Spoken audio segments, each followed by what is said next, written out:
ഞാനൊരു തീരുമാനം എടുത്താൽ അതിന് മാറ്റം ഉണ്ടാവില്ലെന്ന് എനിക്കറിയാമല്ലോ. അപ്പോ സാറ് തീരുമാനിച്ചു കഴിഞ്ഞു? അതെ. അല്ല, എനിക്കറിയാൻ മേലാത്തോണ്ട് ചോദിക്കുക, താൻ ആരുവാ? നാരായണ. രവീന്ദ്ര, തന്നെയും തന്റെ മോളെയും ഈ നാട്ടിൽ ഈ നാരായണൻ നാറ്റിച്ചില്ലെങ്കിൽ തന്റെ പേര് തന്റെ പട്ടിക്ക് താനിട്ടോ. ജഗതി ശരി എങ്കിലേ എന്നോട് പറ ഐ ലവ് യു. എന്നെ കെട്ടിപ്പിടിച്ചിട്ട് ഐ ലവ് യു അങ്ങനെ പറ.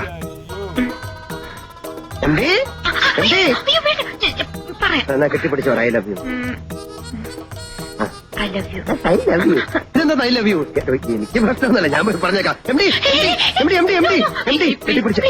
കെട്ടിപ്പിടിച്ച് ഐ ലവ് യു എന്ന്. കെട്ടിപ്പിടിച്ച്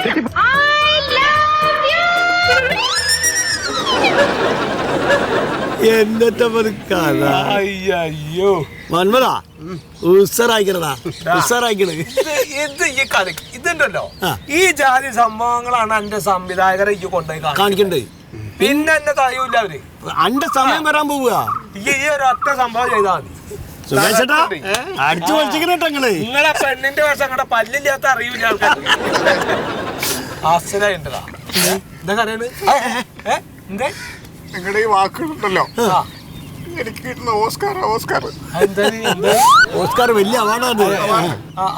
മതി, എനിക്ക് ഇനി മതി, സന്തോഷമായി. മന്മതാ, എനിക്ക് ഇതിലും ഫേമസ് ആവാൻ വേറൊരു വഴിയുണ്ട്. അത് ടിക്ടോക്ക് തന്നെ ഉള്ളതാ. നില്ല് ചലഞ്ച് കേട്ടില്ലേ? ഭയങ്കര ഫേമസ് പരിപാടി അതിപ്പോ യൂട്യൂബിലുണ്ട്. കംപ്ലീറ്റ് പള്ളി പോക്കൊന്നുമില്ല, മുഴുവൻ എന്റെ മുകളിലാ. അതെങ്ങനെയാന്ന് വെച്ചാല് നമ്മള് വേഷമൊക്കെ കെട്ടിയിട്ട് കയ്യില് മരത്തിന്റെ ഈ കൊമ്പൊക്കെ പിടിക്കണം. മരത്തിന്റെ കൊമ്പൊക്കെ പിടിച്ചിട്ട് ഈ ഓടി വരുന്ന വാഹനത്തിന്റെ മുന്നിലേക്ക് നമ്മളങ്ങോട്ട് ചാടി വീഴുക. അപ്പൊ വാഹനമൊക്കെ സഡൻ ബ്രേക്ക് ഇട്ട് അവിടെ നിർത്തൂ. പിന്നെ നമ്മൾ ജാസി ഗിഫ്റ്റിന്റെ പാട്ടില്ലേ, നില്ല് കുയില എന്നുള്ള പാട്ടില്ലേ, ആ പാട്ട് വെച്ചൊരു ഡാൻസ് ആണ്. പിന്നെ എന്നിട്ട് ഈ വീഡിയോ കൊണ്ട് വൈറലാവുക. ഇത് എവിടേക്ക് എത്തിച്ചിട്ടാ? അപ്പൊ ഓടിക്കൊണ്ടുവരുന്ന വണ്ടിയുടെ മുമ്പിൽ ചാടി ഡാൻസ് കളിക്കുക. അതൊന്നും നോക്കണ്ട, നമുക്ക് ഫേമസ് ആവാനല്ലേ. ഇത്തിരി നേരത്തേക്കല്ലേ. പരിചയമുണ്ടല്ലോ, എനിക്കും ഫേമസ് ആകണം. നിങ്ങൾ ഓന്റെ കൂടെ കൂടിക്കോളി. നിങ്ങളിപ്പോ തന്നെ ഫേമസ് ആണ്. ഫേമസ് ആവാൻ വേണ്ടി ഞാൻ എന്തും ചെയ്യും. അങ്ങനെയാണെങ്കിൽ നില്ല് ചലഞ്ച് ഞാൻ ഏറ്റെടുത്തു.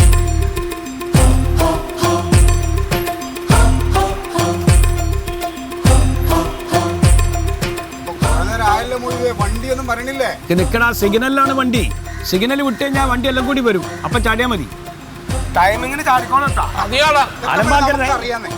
ഗംഭീര ഡാൻസ് കിട്ടോ. സംഭവം ഞാൻ കറക്റ്റ് ആയിട്ട് ഷൂട്ട് ചെയ്തോളാം. അതാ സിഗ്നൽ വിട്ടുണ്ടേ. സിഗ്നൽ ഇട്ട് വണ്ടി നിക്ക്. ഞാൻ ശരിയാക്കി തരാം, പേടിക്കണ്ട. ഞാൻ റെഡി 1 2 3 എന്ന് പറയുമ്പോൾ ചാടിയാൽ മതി കേട്ടോ. Ready? 1 2 3.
ഗ്ലാസ് മാറോ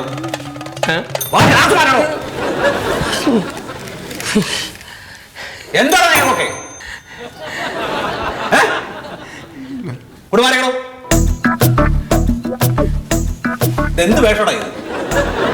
നീ ആരാടാ? പഴയ സിനിമ നടനുണ്ടല്ലോ മറ്റേ ഡിസ്കോ രവീന്ദ്രൻ അത് രാജ്കുമാറോ?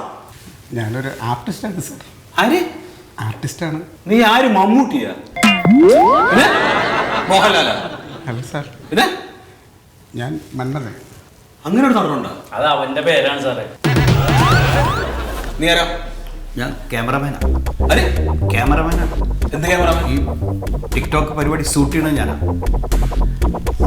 ഞാൻ സിനിമയിലൊക്കെ ചെറുതായിട്ട് മുഖം കാണിച്ചുകൊണ്ടിരിക്കുമ്പോൾ ആൾക്കാരൊന്നും നിന്നെ ശ്രദ്ധിക്കുന്നില്ല, അതുകൊണ്ട് നിന്നെ പെട്ടെന്ന് ഫേമസ് ആക്കി തരാമെന്ന് പറഞ്ഞിട്ട് ഇദ്ദേഹത്തിൻ്റെ ഐഡിയയിലാണ് ഇങ്ങനെ ഒരു പരിപാടി ചെയ്തത്. നിങ്ങൾ ആരാ? നിങ്ങൾ എന്താ വിചാരിച്ചത്? സാർവണ്ണത്തിനെ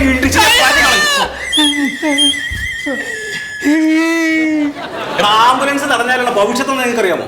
സാറേ, ഞങ്ങൾ ആംബുലൻസിനെ തടയാൻ വേണ്ടി ഒന്നും ഇറങ്ങിയതല്ല. ഏതെങ്കിലും ഒരു വണ്ടി വരുമ്പോൾ അതിൻ്റെ മുമ്പിൽ നിന്ന് കളിക്കണമെന്ന് വിചാരിച്ചാൽ അപ്പോൾ ആ സമയത്ത് ആംബുലൻസ് ഡ്രൈവർ വണ്ടിയായിട്ട് അതുവഴി വന്നിട്ടല്ലേ.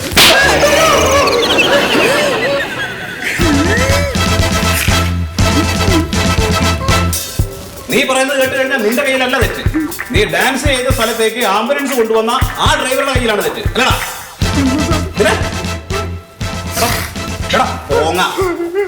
പ്രശസ്തനാവാൻ വേണ്ടിയിട്ട് വണ്ടിയുടെ മുമ്പിലേക്ക് എടുത്തു ചാടിയാലുള്ള ഭവിഷ്യത്ത് എന്താ നിനക്കറിയാമോ? അറിയാമോ? നീ ചാടിയത് ഒരു ആംബുലൻസിന്റെ മുമ്പിലാണ്. അതിനകത്ത് ഒരു രോഗി കിടപ്പുണ്ടെന്ന് നീ ആലോചിക്കേണ്ടതല്ലേ? കൃത്യസമയത്ത് ആശുപത്രിയിൽ എത്തിക്കാൻ പറ്റിയില്ലെങ്കിൽ? അതല്ല, ഈ ആംബുലൻസ് ചവിട്ടിയിട്ട് ബ്രേക്ക് കിട്ടിയില്ലെങ്കിലാ നീയൊക്കെ മൂന്നും ചാവൂല്ലേ? പോരാതെ പുറകിൽ വായുവിലേക്ക് വന്നവന്മാരെ പോലെ വണ്ടി ഓടിച്ചു വന്നവന്മാരുണ്ട്. അവന്മാരും വന്ന് പുറകിലിടിച്ച് ചാവൂലടാ. നീയൊക്കെ പ്രശസ്തനാവും, നമുക്ക് ഭയങ്കര പ്രശസ്തനാവും. ആ ആംബുലൻസിലുണ്ടായിരുന്ന രോഗിക്ക് വല്ലതും പറ്റട്ടെ, കൊല്ലക്കുറ്റത്തിന് സമാനം പറയേണ്ടി വരും.